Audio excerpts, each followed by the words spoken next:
Hello world and welcome back to Creating Light with Kelsey. We still out here. We in my childhood, teenage hood bedroom right now. You can listen last week. I gave more context as to why I'm existing right now in this bedroom and recording this.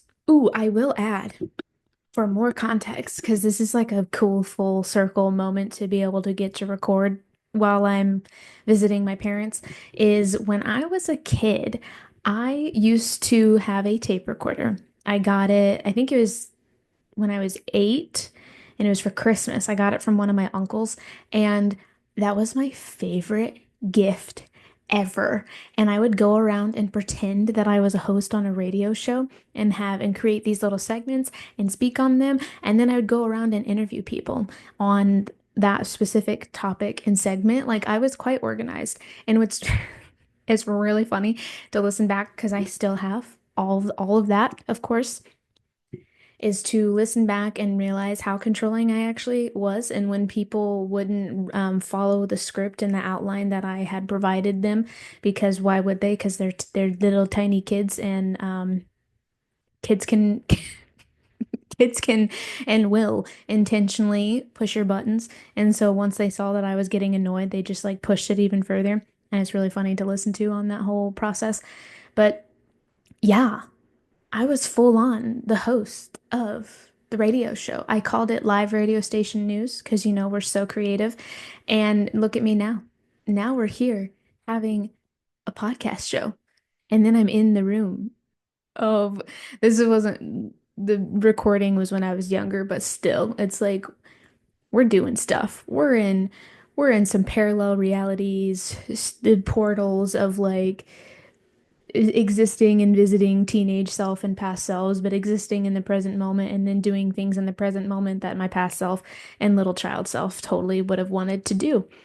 And here we are. So for today's episode, talking about what does it take to become an art therapist, this is a 2021 reflection because on that episode I just spoke really well on the topic, and so I just, leave it as is and re-release it. But I will say, in this current moment of 2025, as I'm talking, I do have some mixed feelings about this because I'm sitting here and I'm talking about how valid the field of art therapy is, and that it is a field within, or that it is a lane within the mental health field, and we deserve that title and that credentialing and to be able to work with clients in any way that a licensed mental health counselor would. But the field of psychology gatekeeps and does not fully accept art therapy as a quote unquote valid profession. And it is the battle within the American Art Therapy Association currently to fight for that licensure, because there's so many people out there that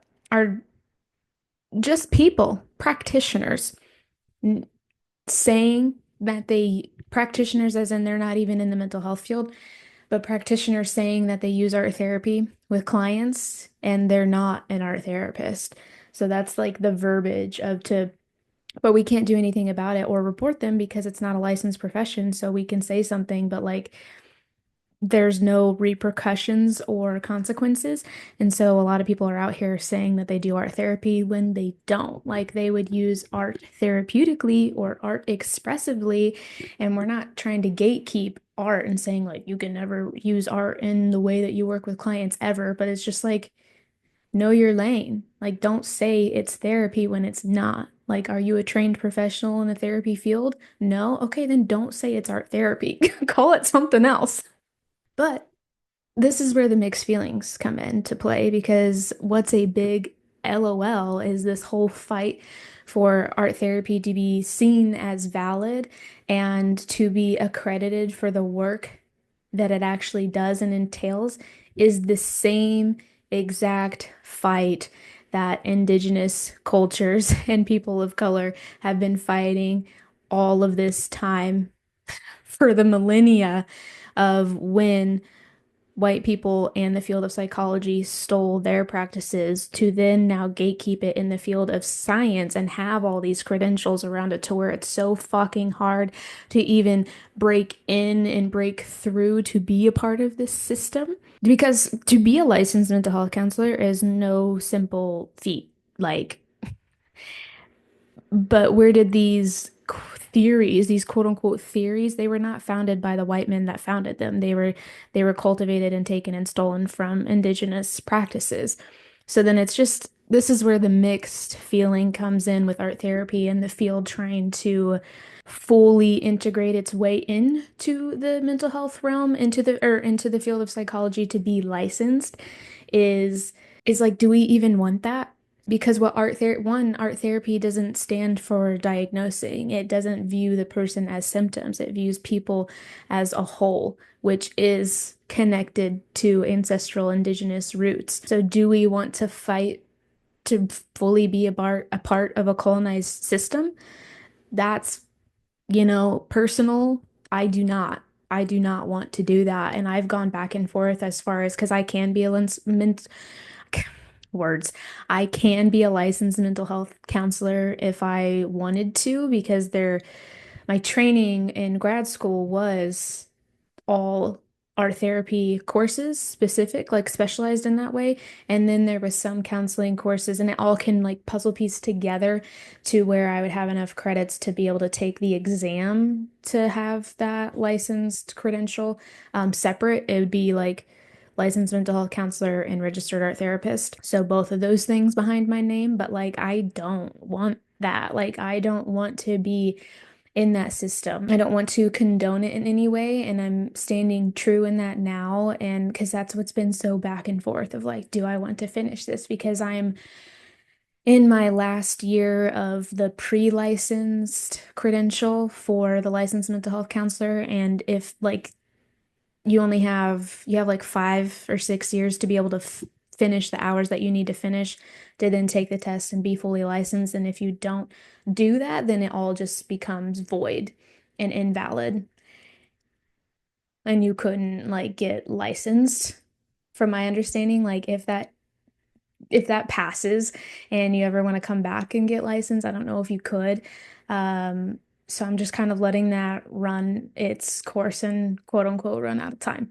But as far as like actual credentials themselves, I don't even care about that now because when I went through that whole deconstruction process of when I was trying to leave the mental health field completely and just focus on my somatic certification and helping people in that way, I had the full-on identity death of being an art therapist. And so I needed that. I didn't know that I needed that, but now I no longer feel attached to it. So if at some point in my life working in the field of therapy is like completely gone, like I'm okay with that because I know that there's more here and I am already in two worlds. Like I work in for myself and I contract at other places, and what I'm building here is beyond therapy, but then I will contract out of other places for the one-on-one therapy clients. But it's just like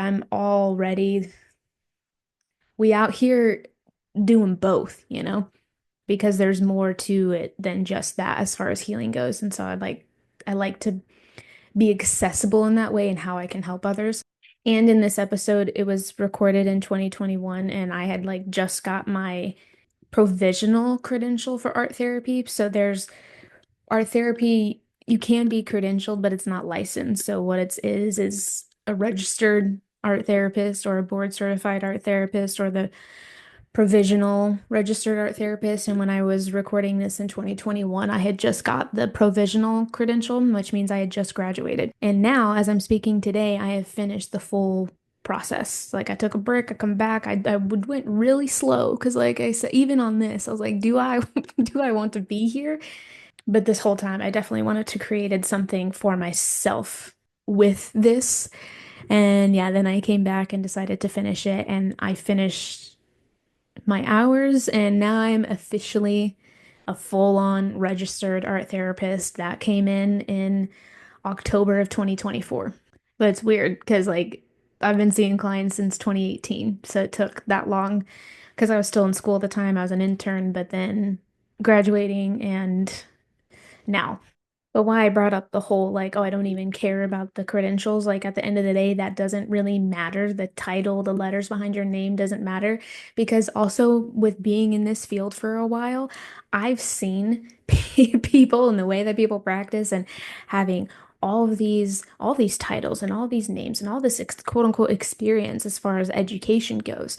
But the way that they work with clients is perpetuating the problem, perpetuating pain, offering band-aid remedies, offering self-care tools to distract themselves from the actual thing that they came in to receive help from, teaching them coping mechanisms to manage symptoms instead of getting to the root and healing from the core.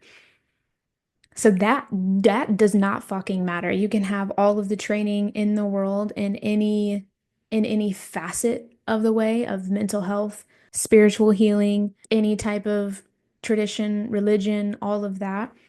Your training doesn't matter at the end of the day. It's about how you've integrated the medicine, how you've integrated the lessons for yourself, because if you haven't done that for yourself, you cannot guide others to do the same. And it's not like you have to have the exact same issue that every person has in order to help someone, but it's just the whole concept of being able to be with yourself in discomfort and trauma and all feelings. Like if you don't know how to do that and you don't take care of yourself and your self-care activities, because there's this like joke too that's in the mental health realm of like everything that I tell my client to do, I don't do for myself. And I'm like, then you're a fucking hypocrite. So that's why I'm saying it doesn't even matter your training and your titles, because if you're not showing up in the way that you need to as a guide, schooling doesn't teach you that. Like you decide to do that on your own. But also, but also the training is important because like you still like you need that too. Because in this current state of the wellness world, you can get certified in something in a day and then be going out there and helping people in the thing that you got certified in, or even 3 months. And that blows my fucking mind because the training is the introduction. It got brought into your field and your awareness and it's existing in the headspace. It has not had time. If you have never done any of this and then you get certified and you're getting in a program. And this is, again, this is your first time being exposed to any of this realm of helping people and being with turmoil and trauma and whatever else, anxiety, those things, all emotions. And then you go through a 3 month certification and then you immediately go out to help people. That's not integrated in you yet. Like it's still in the headspace. You got introduced to it. And then it's your duty to then go and practice it and implement what you just now know to make sure that it turns into wisdom to then bring it to others and to gift your wisdom to others to help them. That's my personal belief in all these things. Like that's just, and that is one thing that I do respect within the mental health field is like you are in schooling and training for so long before you're exposed to clients. And when you are exposed to clients, you are underneath such strict supervision and having that support so you're not alone in working with clients, because that's another scary thing is like people will be out here in the spiritual world and just get certified very shortly, and then they're on their own working with clients and don't even have a mentor or support system to go with them to help them manage their own clients and their own decisions and how to approach clients and healing with them. The therapy field like is very adamant on that. Like you have to have so many supervision hours before while you're in school and then while you're after school before you can be completely an independent practitioner. So I do very much respect that. And that's not what is available right now in the spiritual healing wellness space. It's just like very quick and fast, and then you're thrown out on your own, and that leaves a lot of room for harm to take place. To wrap up this whole intro before you listen to the blast from the past is a very big difference with art therapist is we were not trained through the lens of symptoms and pathology. Like we were not trained to diagnose. We actually cannot diagnose, and that was what was very prevalent. And I remember that throughout all of grad school. And I think that's very pivotal is being trained to look at the person and look at the art without the lens of black and white, and that this always means something, or this means that they're this way, or trying to like check off and tally their certain behaviors to equate to symptoms, to equate to a diagnosis. It's like, no, we were trained to be with the human in the now moment, in their darkness, and help them express that through art. And through art, we're processing these tough things, these tough emotions, and what's here in the present moment, and what may be needing more attention from the past, and bringing it to the art to heal, to get it out of the mind and the body, and of it having somewhere else to exist. And it's a way to express when we don't have the words to speak of what is going on. And that's not that's not how people are trained in traditional. I don't even like the word traditional because it's not traditional of modern Western mental health training.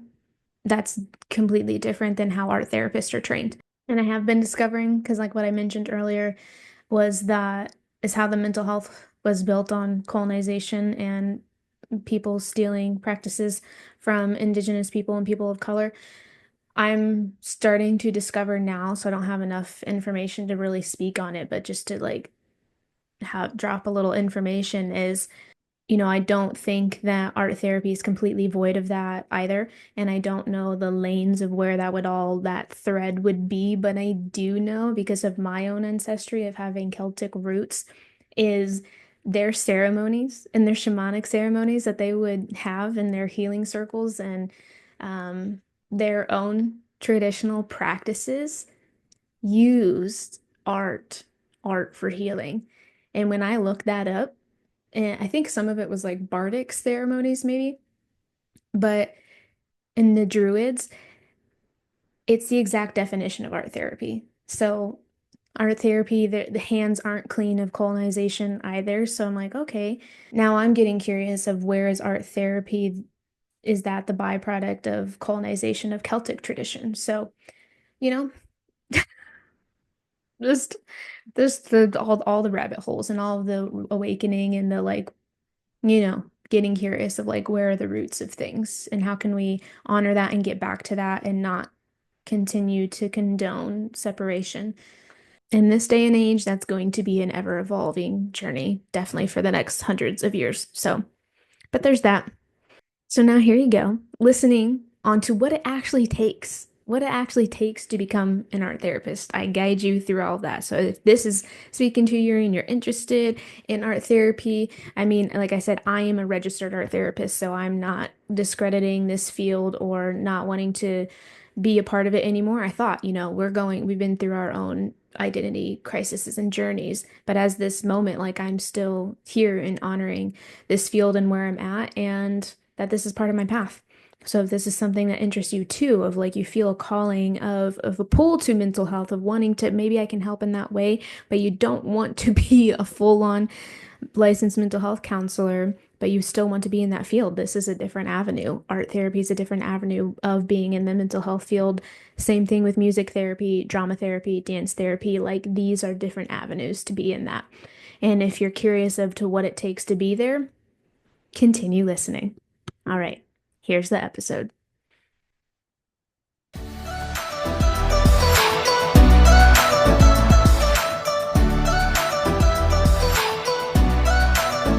Welcome to Creating Light with Kelsey.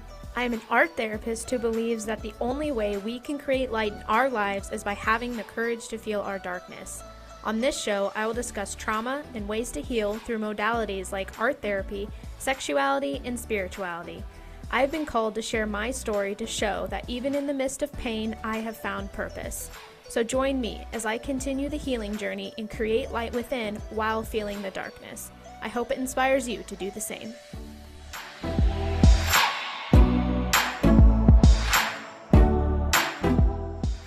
Hello again, and welcome back to another episode of Creating Light with Kelsey. So today I want to talk about the education and training that goes into becoming an art therapist. Art therapy is still making headway in the field of psychology because people even in the mental health realm don't even know or understand what art therapy is, even though we are all in the mental health profession together. Just like any other mental health counselor or psychologist, an art therapist goes through their own specific schooling, which enables them to ethically practice as a mental health professional. So in order to ethically call yourself an art therapist, you need to accomplish three major things. Firstly, you do need a bachelor's degree with a specific undergraduate classes in fine arts and psychology. Second, you need a master's degree from an accredited art therapy and counseling program.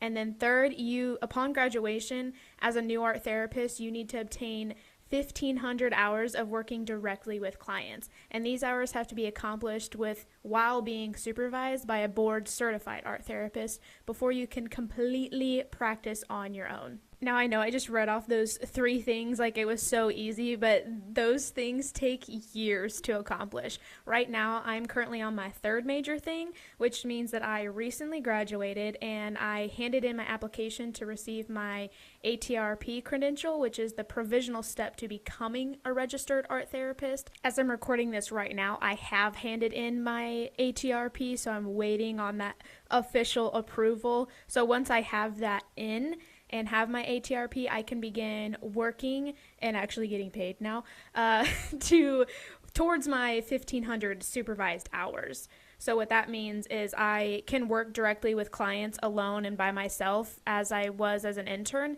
but I still have to be supervised once a week and have these meetings. Well, actually twice a week because I'm getting 2 licensures, licensed mental health counselor and a registered art therapist, so I had to be supervised weekly by an art therapist and a licensed mental health counselor. But then once those 1,500 hours of seeing clients are complete, I can apply to receive my ATR, which is a registered art therapist, and then I can completely see clients on my own and not be supervised anymore. And then from there, if I want to be board certified, which I do, there's other things and stuff to do. Just so many things. Taking it back to the second thing with the master's degree, so when you're in your master's of art therapy program, the shortest that it can take is 3 years, and this is if you're going the fastest rate, which is what I did or tried to do. It ended up being 3.5 years for me because 2020 happened, but the 3-year course is you taking classes year-round. So most semesters I was taking 3 courses, which is the amount that you could register for. There were specific counseling classes I had to take along with specific art therapy classes. Art therapy programs also require hands-on experience with clients as graduate students through internships, just like any other counseling program. But the American Art Therapy Association requires almost 100 more client contact hours for students to complete in their internship compared to those other counseling programs.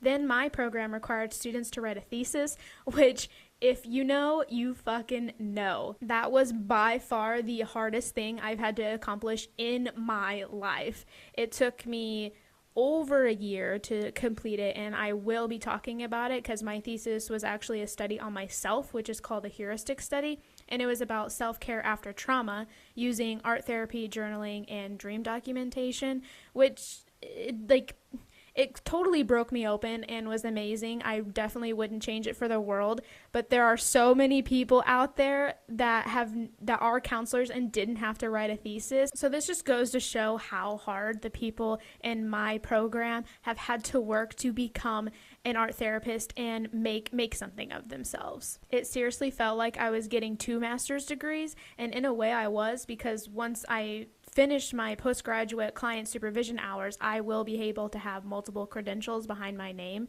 and then I will be eventually the board certified art therapist and a licensed mental health counselor. Now I realize that all of this could sound like a pissing contest, but I go into this detail to show how valid this field is, because art therapy is still up and coming in the field of psychology, and a lot of mental health people don't really even view art therapy as valid, even though we have just as much training as your normal talk therapist and counselor.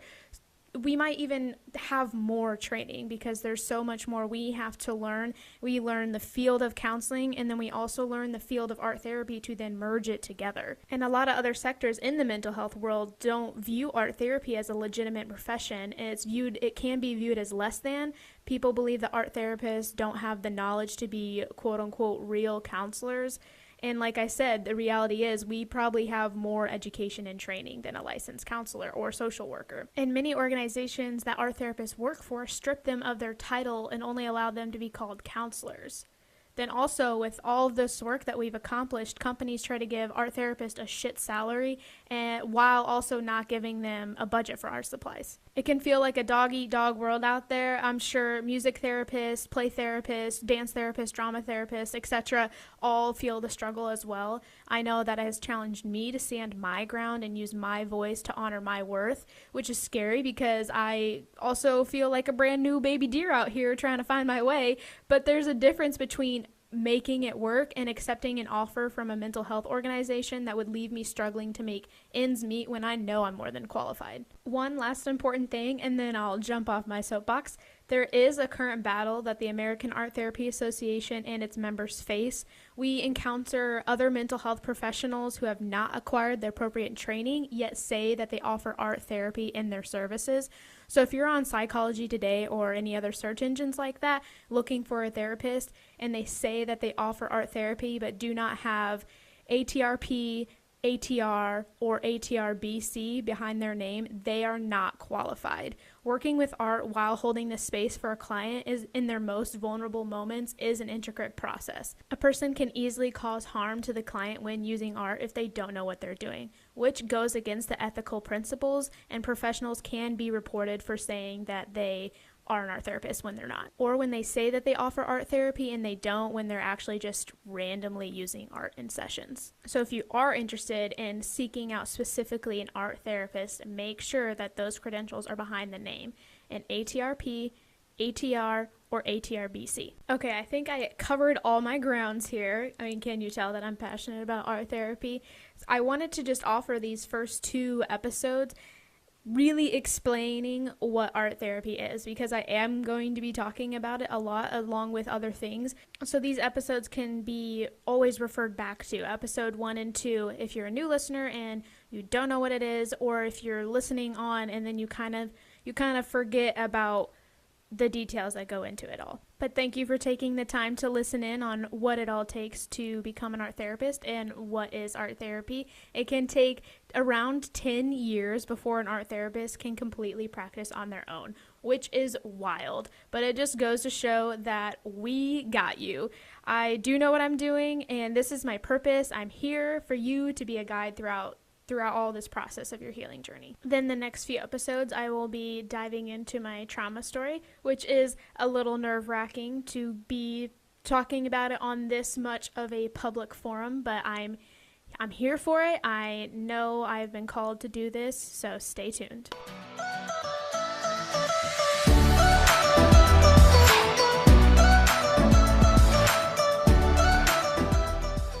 Thank you for listening and creating light with me. If you enjoyed the show, spread the love by subscribing, leaving a review, or share it with a friend. If you're related to this episode, reach out and let me know. Ways to connect are listed in the show notes. And until next time, remember, when we see the light in ourselves, we create light in others.